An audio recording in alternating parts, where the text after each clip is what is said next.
Hey there, animation lovers. Before we start the show today, we just wanted to ask for your help with something. If you're listening to this, then besides loving animation, you probably also love podcasts. In fact, there's probably a bunch of other podcasts that you love in addition to this one. But listen, it's easy to forget that podcasts are a relatively new forum and that many people don't know what they are, where to find them, or even how to listen. So throughout the month of March, the podcast community is trying to spread the word. This is where you come in. We're asking you to tell a friend or family member about a podcast they might love, maybe even this one, I don't know, maybe, and how to find and listen to it. Then tell us what you recommended using the hashtag tripod. That's hashtag TRYPOD. And together we can combat podcast unawareness. Nickelodeon.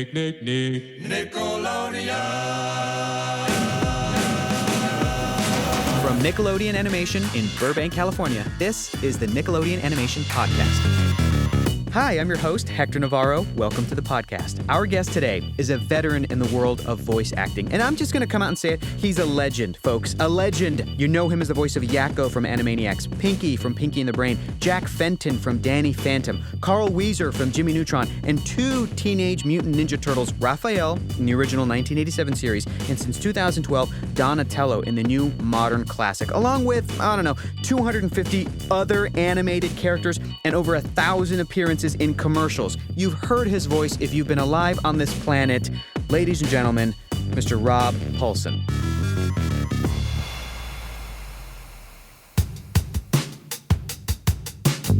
Hello, Hector. Oh, good. I'm done. That's all we great. need. That was That's easy. it. And my day is made. I'm done. My month is made. My 2017 is made. Well, bless your heart. It was a pleasure, man. Thank you, man. Oh, listen. So much fun. It's totally my pleasure. What gets you excited to be a part of this storytelling process? Where did it start for you? It started for me when I was probably in 10 or 11, 12 years old. In terms of animation, those were my first inspirations. Chuck Jones, Bob McKimson, Bob Clampett, Carl Stalling, Milt Franklin, the music, Rocky and Bullwinkle, Jay Ward, Bill Scott, all of those things, Flintstones, Hanna-Barbera, all those things were a huge part of my life, like most children who grew up in the 60s, 70s. I think what I really loved about shows like Rocky and Bullwinkle and the Flintstones and all the Warner Brothers animation stuff was that I believed all those characters. I understood later that it was because they were beautifully executed. Mel Blanc was a terrific actor, and all these guys that we mentioned, Chuck Jones and Bob McKimson, and they could all act with their pencils. But I could see a 20 or 11-minute chunk of Bugs Bunny, and then I would think of, it would seem to me that I was watching a segment of his life. And he had just come from somewhere. I watched 11 minutes of him saying, duck season, wabbit season, duck season, wabbit season, fire, and then go on to the next chunk of his life. And he could be sitting in his rabbit hole reading a racing form and drinking a beer. And I utterly bought that. So I wanted to be part of that equation. I have to say, it didn't occur to me that I was just going to do voice work. I wanted to be a performer, actor, singer. I was a singer first who became an actor. And all my influences were shows we just mentioned, plus Red Skelton and Carol Burnett and the Pythons. Peter Sellers was a huge influence on me. Yeah. Jonathan Winters, whom I got to work with half a dozen times at Hanna-Barbera on Smurfs later. Yeah.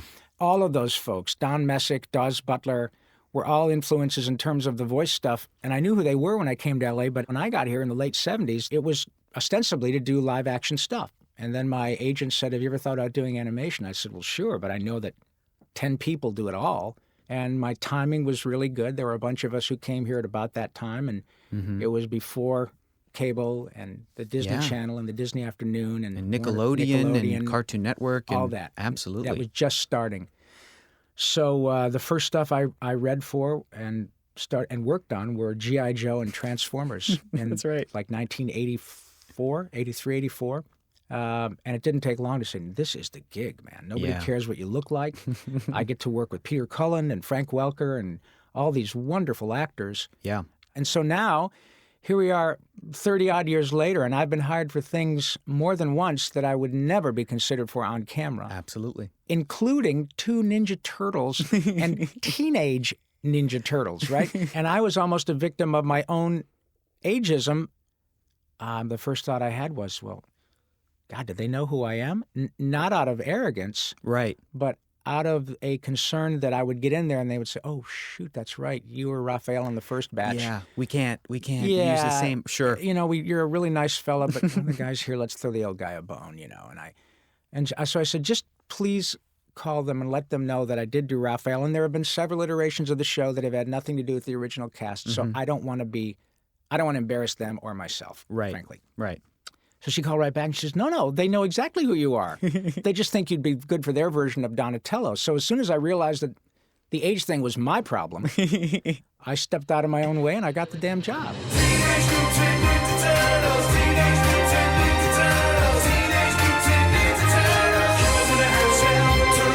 When did you realize, as the actor performing Donatello, like, oh my gosh, this is something different? Is this something that to you just clicked because it's like, yes, this is where we are now in terms of animation storytelling, or was this like, new territory for you? Well, it was definitely new territory for me because to get another shot at, utterly pun intended, an evergreen franchise like Ninja Turtles. Get the shell out of here. That was on purpose? I know.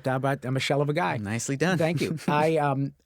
Respectfully, I don't think there are too many actors who have gotten to do a second run at a really giant franchise where they're playing another character. Yeah. Frank Welker, God bless him, has been Freddy on Scooby-Doo since 1969. Wow. Right?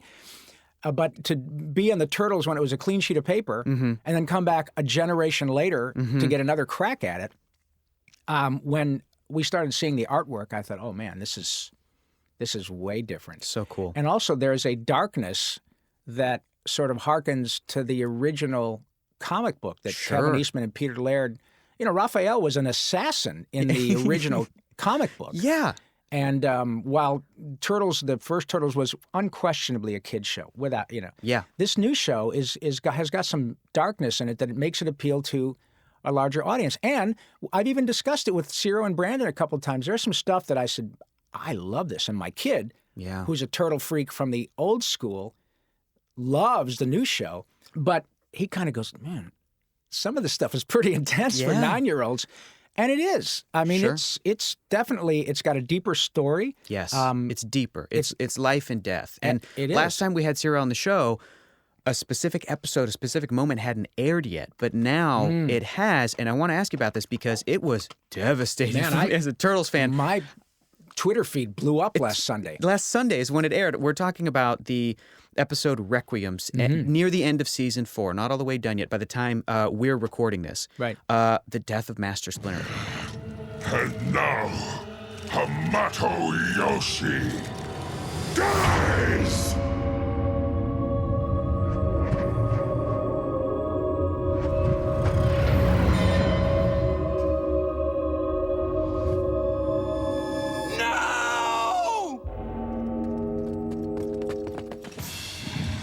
I have claimed my victory. No more will you haunt me, rat. And I want to ask you, as an actor who performed that, what was that like for you? Well, it's pretty intense because, I think because I've been around for the whole shooting match. And I think of, the two Splinters I know are Peter Renaday from the original one and Hoon Lee, who is, what an actor. Yeah. Oh, my God. Yeah. Just he took over for Ken Watanabe on Broadway doing King and I. Wow. Marvelous talent. And of course, having done a couple hundred episodes of the original Turtles, Master Splinter is, man, he's our sensei. He's our dad, So yeah, in the moment, it was a pretty emotional experience, to be sure. The truth is, it was months ago that we recorded it, so you move on. Yeah. And then I did not see the episode when it aired. I was doing something else, but I just happened to check my Twitter feed at the end of the day. Oh my God. People like crying emojis all over the place. And, no, that's impossible. Master Splinter can't die. I said, oh my God, that's right. This is the thing. That people just freaked out. To me, that shows the depth of commitment that the audience has to these characters. They really love them. And that is a testament to what Ciro has created. Yeah. It's not just a half-hour commercial to sell action figures, man. No. I mean, certainly And Nickelodeon's yes, getting their money back. Absolutely, and those are some great action figures. Let me say that. Absolutely. But on it's top of that, bonus. utterly a standalone Yeah. entertainment piece. Yeah. And an important entertainment piece. They got the right people to run the show. Yep. I am really impressed with what these guys have done. The team is so involved, and people like my son, who's probably about your age. Mm-hmm. He was actually working here on Tough Puppy with Butch Hartman, and I sent him a text. I was here working on something else, and I said, "Hey, man, I think I'm going to be Donatello on the new Turtles." And his response was, "Wow, that's great, Dad. I have to tell you, it's I mean, that was such a huge part of my childhood. Yeah. What he was trying to say was, I'll reserve judgment until I love you, and I know you got to make a living." Man, Very nice of him. I think I'm gonna like putting some more cracks in this imposter shell. And you, Gappy, why do you sound so weird? Me sound weird? Heard yourself lately? Hey, come on, guys. Take it easy. Whoa! You're Raphael, you're Donatello, you're all these different characters. But just for me personally, growing up with Animaniacs and having that style of humor that didn't condescend to me put me on a life path, which is insane. It's crazy. But now I'm here, and Well, now it's not too late for you to go get medication, young man. Come on up to the water tower. I got plenty of it. Oh, listen, my gosh. Yeah. I'm telling you that you've been utterly flattering, but you are absolutely 100% correct. And Mr. Spielberg and Tom Ruegger and Gene McCurdy absolutely designed the show for people like you, and it was 100% on purpose. Yeah. The way you interpreted that show, exactly what they were going for. When I got hired by Mr. Spielberg on that show, I'd worked with him on other shows, Tiny Toons and Amazing Stories. Yeah. I even looped, I did a bunch of characters on E.T. I mean, I'd worked with the guy on other shows, but yeah, it was a bunch of adults, all of whom were influenced by Warner Brothers, Yes. and Jay Ward, Bill Scott, and those shows were not made to condescend to the audience either. Yeah. They were written on two different levels, absolutely on purpose, and you totally got it. And so that is the ultimate compliment. So when I meet people like you or folks who said, "Wow, I've been on this career path as a result of this work," I was the same way. I was utterly influenced by the work that we mentioned earlier, and it influenced me to do the same thing that you did. And I love smart humor. Yeah. And man, I can't even tell you how many. We did 100 Animaniacs, I think, and another 100 Pinky and the Brains, and every script was pretty solid. And I still remember the day that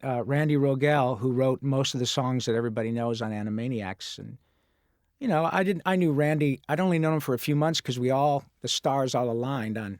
We were all working together. Mm-hmm. I'd known Tress for many years before that. So he said, "Hey, I've got a song for Yakko to do next week, and here you go." So I got home, and I'm sitting in bed, kind of watching TV, and I have my headphones on. I'm going. I said, "Jesus, this is crazy." My wife said, "What are you doing?" I said, "Check this out: United States, Canada, Mexico, Panama, Haiti, Jamaica, Peru, Republic Dominican, Cuba, Caribbean, Greenland, El Salvador too." She said, "That's insane." I said, "Yeah." And then so I called Randy. I said, "This is really. This is a brilliant piece. This is going to be a seminal piece of animation here." It turns out it was. Yeah. But I said, what did you do? He goes, "Oh, well, I was helping my son with geography, and I thought, there's a song here." Yeah. And when the word genius is bandied about a lot, but that's genius when you're able to extrapolate something that is so unique and interesting out of what is utterly mundane. That was the first cartoon that came back as a part of Animaniacs. And as I was driving home, I got a call in my car from Gene McCurdy, who was the head of Warner Brothers Animation. She said, "Rob Paulsen?" I said, yes. "Hi, Rob, Gene McCurdy." And of course, as an actor, the first thing you think is she's going to fire me. Couldn't be a nice call. It could be "Hi, Rob, you probably should pull over. Yeah. You're such a decent guy, Yeah. but this just isn't working. Rob Paulsen and Gene McCurdy, I just want to tell you, we just got that song back where you sing all the... It is unbelievable. It's fantastic. The animation is beautiful, blah, blah, blah, blah, blah. And it's still to this day. Yeah. When I go do a live appearance, I can sing that song a cappella 1,000 times and it blows their mind.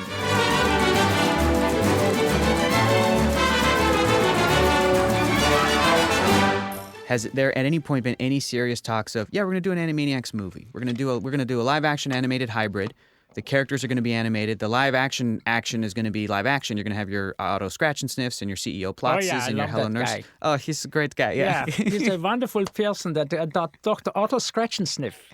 Was there ever any discussion of like, we'll do a movie and we're going to have you voice Pinky and we're going to have you voice like anything? There ever, at certainly any point? has been discussion. I don't know at high level, at what high levels, because I don't, as much as I admire and love Mr. Spielberg, I don't hang out with him. I know. I think the reason that it's maybe a little bit dicier for that particular property is that it's co-owned between Damblin and Warner Brothers. Makes sense.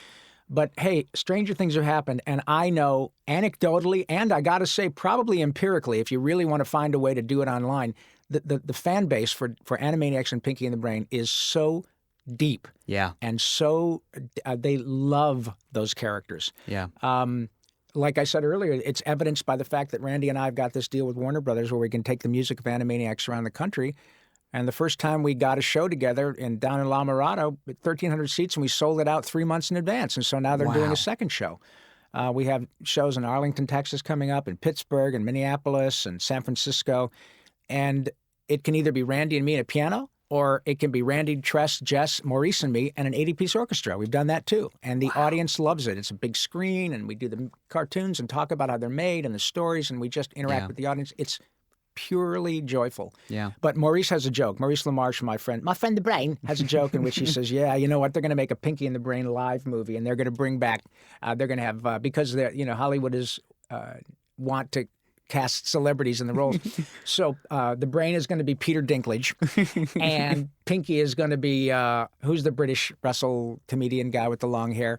Russell Brand. Russell That's right. Brand. Russell Yeah. Brand. So Russell Brand will be Pinky, and Peter Dinklage will be the Brain. And then Mo and I will hold hands and jump off a bridge. I love those characters. They're very personal to me. And people ask me, look, God, what would you do if they did that and they didn't use you?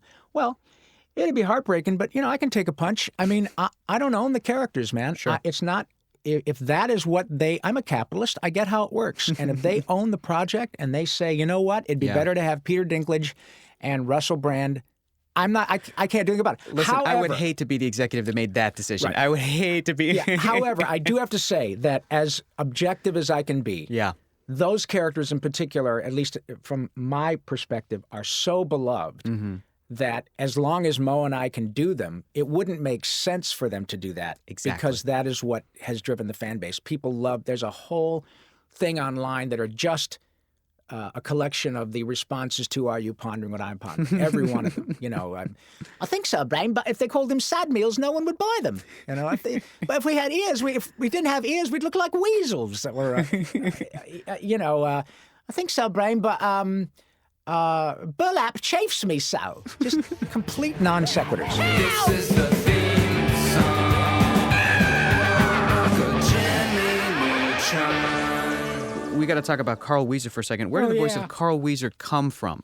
Where did that come from? Well, I kind of stole him from PJ. Because, yeah. Matter of fact, I've had people say, Mr. Paulsen, I think PJ sounds like Karl. So everybody's a freaking critic, dude. Shut up. Come here. No, I remember I loved PJ because he was a real, bigger than life, kind of huge kid and all that. And then that show was over. And Steve Odekirk brought me into audition for Jimmy Neutron, the movie. And said, we're having trouble with this little guy, Karl Weiser, is one of Jimmy's buddies, and he's kind of a nerdy little kid, shy, reticent. So I basically made Karl shorter, although still relatively stout. Husky is what they used to call boys like that when I was a youngster. I was husky. And so Karl was a husky young lad who had an inhaler. And I took that same placement of PJ in the back of my throat and just made him a little smaller. But I also chose to give him a lazy L, so that every time he pronounces anything with the letter L, like Tom Brokaw would say, Lech Walesa, he had that lazy L. I gave that to Karl, so every time he would say llama, it was just a little affectation, and it made the character more, in a hackneyed actor phrase, organic.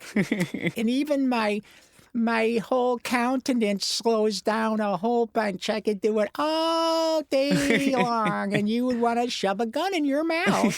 Jimmy Neutron, he's a spy. He's a kid and his hair is really high. He's got a friend named Karl, who is really cool, and a friend named Shin, who is held back in school. Hey, that only happened twice. that's the genesis of kind of where they came from. But the great thing about having all those characters banging around, and again, that's something I just did for my own enjoyment when I was a kid. I'd steal stuff from Peter Sellers, and I remember, meeting Pat Buttram. I met him years ago at the L.A. studios in Los Angeles on Cahuenga Boulevard West. And when I was a kid, I loved Green Acres. And man, he talked like that in real life. That's how he talked. So I saw him in the waiting room, and I said, I had literally been doing a second Fox and the Hounds for Disney, direct-to-video. And I was playing a character of his called Chief, and he didn't want to do it because he thought he was too old and he didn't feel like doing it. So I didn't steal it from him. I could do a pretty good. So I saw him sitting in the lobby, and I said, I just wanted to talk to him. I said, Mr. Buttram, it is such a pleasure to meet you. And I said, I have to tell you, sir, I've stolen your voice on more than one occasion. And he said, well, that's all right, son. I ain't using it much no more. But those people influence. It's such a crazy voice that you can use. And do you walk around the house and just create new voices and add little? Because you've talked about the customization before. You've had, you just described it between the two characters, PJ and Karl. There's different customizations that you can do to your different voices to get all these just infinite combinations. Do you discover new voices when you're just walking around the house, or is you get the material and you go, I think it's this? Well, I do a lot of both. When I see the material of a particular show, I try stuff, but I'm always creating things because it's the same, the beginning of our conversation, it's the same excitement and passion I have just because it makes my soul happy. It's fun to do. Yeah. I love coming up with novelty little songs that are based on popular songs. And I did something on Valentine's Day. I had Karl Weiser singing. I put it out on YouTube. Karl Weiser singing, hello from the other side. I must have called 1,000 times to tell you I'm sorry for everything that I've done. And people say, well, I'm not a very good singer. Well, neither is he. But you don't have to be. You can create characters. It's about being fearless and trying stuff. It doesn't hurt. You just throw it against the wall. But even, when I talk like this, and it sounds a little like a character I did called Boober on Fraggle Rock, but that's the same placement as Dr. Scratch-and-Sniff. But I stole that voice from Peter Sellers, but it's the same. And then if all of a sudden I throw this in there, it's a different sort of feller. Or even if I do this kind of accent there or something crazy, it's still the back of my throat. It's 4 or 5 different characters that you can do, So it's not like it's a big secret. It really is about playing and being able to leave your grown-up brain outside when you walk in, and the producers, you can't be afraid to be embarrassed because it's about being just really purely creative. And also, remember, working with those people whom we've spoken about during our conversation, they're very inspirational. When Billy West opens his mouth, or Tress, or DiMaggio. It's inhuman. And all they do is make me better. The high tide lifts all boats. I'm a much better actor because I'm surrounded with my contemporaries. They really make me way better. Tom Kenny, same thing. So smart. Yeah, he's pretty good. That guy's so pretty good. fast and just incredibly inspirational.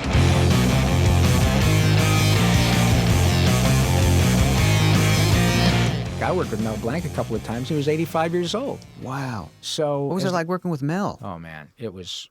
I did exactly what is so sweet when people do it now to me. I sat next to him, and Gordon Hunt, who just passed away, God bless him, he was the one who really gave me my shot at Hanna-Barbera, and he said, hey, Robbie, Mel Blanc is here today. You want to sit next to him? We were doing a Jetsons thing, and I said, oh, my God, yeah, I totally want to sit next to him. So I sat down to him, and it's funny, he'd go out in the parking lot and smoke a cigarette and then come in and had oxygen in his nose, just perfect. So I said, Mr. Blanc, what a pleasure. Well, thank you, young man. It's a pleasure to meet you, too. I said that, because he was on Jack Benny and the radio, and he's Mel Blanc. Yeah. And I finally mustered up the courage to say, I am so sorry to bother you, but would you mind? And before I got it out of my mouth, he just said, what's up, Doc? And it just blew my mind.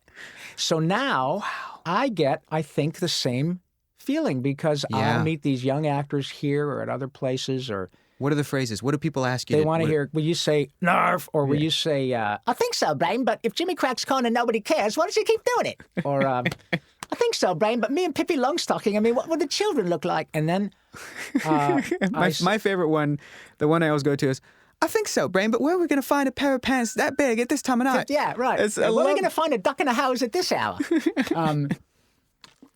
I love those non sequiturs. Or people still, especially women, love Karl Weiser. Oh, Carl, he's the sweetest. So Come on. people just say, "Would you?" It's Carl. Hi, yeah, I'm here. Are you married? Happily? You want to be? Maybe for an hour or so? Yeah, I get a lot of chicks, but unfortunately they're baby chickens, which is pretty disturbing. But I get a lot of phone numbers, so there's that.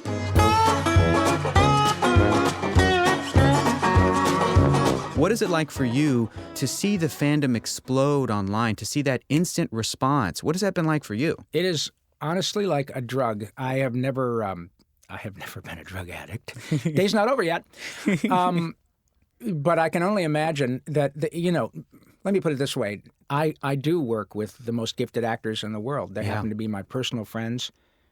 And I can guarantee you that none of us, with maybe one or two exceptions, none of us started out, A, to be necessarily specific voice actors, Right. and B, to get wealthy being performers. We did it because we couldn't not do it. Yeah. And I would venture to say that's the way most actors, performers are. When you get the bug, you get the Jones, whether you realize that chicks dig guys in bands, even if they're terrible, or you make somebody laugh and you think, "Oh, I really like that feeling." It does. It becomes a Jones. Yeah. And now, of course, I need to make money because that's how I pay my mortgage.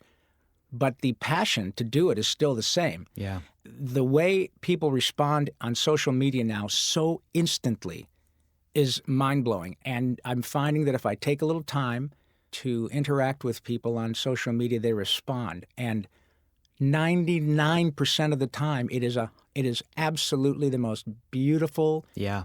deeply exciting. Oh my God, you're the voice of my childhood. And I know they say that to Tom and they say that to Welker, and it's true, we are.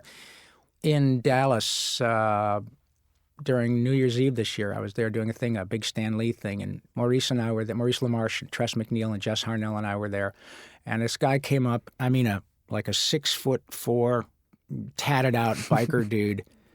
Mr. Paulsen, man, it's such a pleasure to meet you, man. It really is. Thanks, pal. That's really cool. Yeah, I can't tell you how much I love Pinky and the Brain. And I said, really? That's right.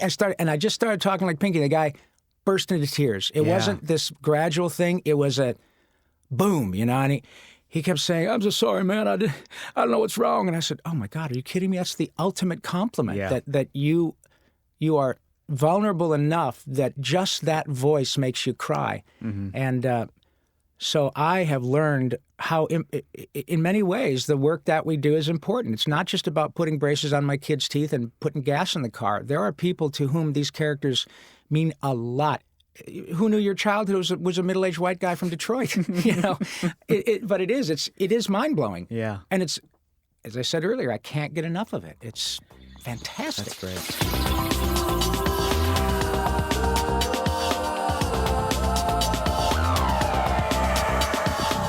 At what point did you realize you're one of these people who young people are growing up with, and you're the legendary actor and character and performer to them that has influenced them in this massive way, that you are now one of those incredibly important influences? And thank you. That is really, really kind. I think there was a certain validation when I won an Emmy for Pinky. Yeah. And it was definitely one of those moments that you practice when you're a kid and you're standing in front of the mirror and you're holding the hairbrush and saying, to thank the Academy and Mr. Spielberg and blah. And it happened. It happened at Madison Square Garden in 1999, and I was there with the whole Warner Brothers gang, and I was nominated for a Daytime Emmy with Louis Anderson and Jeff Tambor, myself, Ernest Borgnine, and Dennis Franz. Talk about some good company. It was really literally saying, I'm just happy to be in this group. Wow. And they said my name, and I went up and I did my little speech, and I have to say that made me feel like, wow, I'm in the mainstream because I was able to, if nothing else, be considered with all these people, and certainly. Look, don't get me wrong. I don't want to give the Emmy back. It's been great. But the truth is, in terms of what I do, the Emmy and $4 will get you a latte. My price didn't go up. It's not like winning an Oscar where all of a sudden you go, okay, the next movie you make is you're going to earn $20 million because now you're an Oscar winner. Sure. If I had won my Emmy for being on, Who's Cooking the Soup, the next door neighbor on a TV show, I would have been on all the talk shows as the Emmy-winning Rob Paulsen. It's not the same. This is a celebrity-driven culture out here, and I utterly get and accept that. Sure. But I always said to myself, I would feel I made it when I had the respect of the people whom I respect. Yeah. And to that extent, that was probably the watershed moment for me because all my friends really rallied behind me and said, wow, one of us, the voice acting community, the sort of faceless people that everybody knows, but they don't know that they know them. You can make the argument that we have a larger audience than any of the movie stars. Yeah. Because every one of the people in the world, pretty much everybody knows Ninja Turtles. Yeah. And so when I won that, all of my friends, Jim Cummings, Frank, Tress, Kath Soucy, they all said, wow, Rob, one of us, one of the unsung heroes of show business won an Emmy. And that really made me feel like I was part of the story. Yeah. But the the new convention stuff that's been happening. Yeah. Man, they're popping up like zits on a 13-year-old everywhere. And they are not just 500 nerds. And by the way, that's now a compliment, I understand. So it's 100,000 nerds. Yeah. And nerds with money. Yeah. And nerds with desire and drive and the kindness to drive across a frickin' prairie province from Winnipeg to Saskatoon and stand in line and buy a $100 ticket to walk in and see the guy who was the voice of their childhood.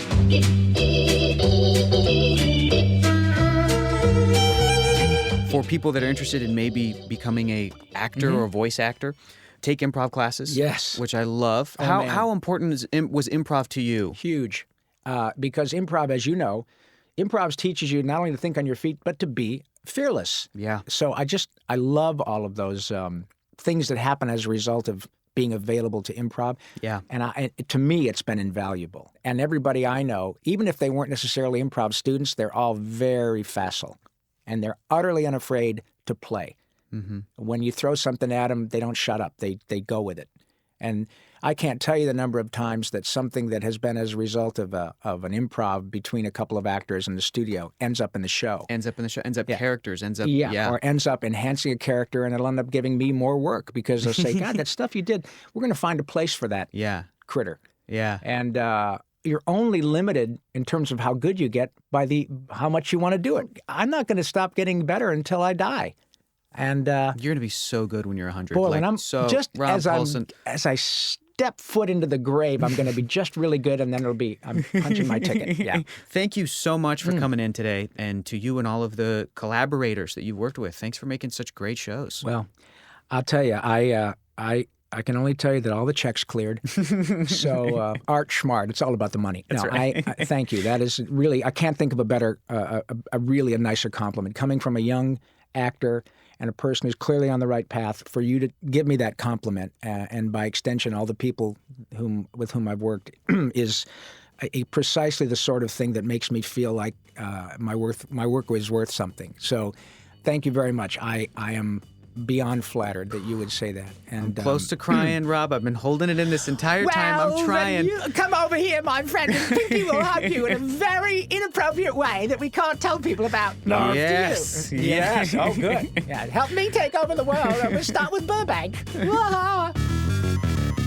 Well, guys, that was our conversation with Mr. Rob Paulsen. Huge thanks to Rob for coming in and sharing some of his very valuable time with us and telling us those awesome stories. Guys, head over to nickanimationpodcast.com for all of our previous episodes and a bunch of cool, awesome, extra behind-the-scenes stuff, including a picture of me with Rob Paulsen. Pretty cool. Also, wherever you're getting your podcast from, go ahead and leave us a review if you're so inclined. It really helps us out. That would be cool. Thanks to the awesome crew who puts this podcast together. This podcast is produced by Jonathan Highlander, Dana Vasquez-Eberhard, Kelly Smith, Andrew Hubner, original music by Useful Creatures. This week's episode edited by Josh Caldwell, Jonathan Highlander. All of the incredible social media for our podcast is made by Narbe Manassians, Sammy Armiger, David Watson, and thanks to the man who works the controls and makes me sound better than I have a right to, Manny Grova. Until next time, thanks for listening to the Nickelodeon Animation Podcast, and keep watching cartoons.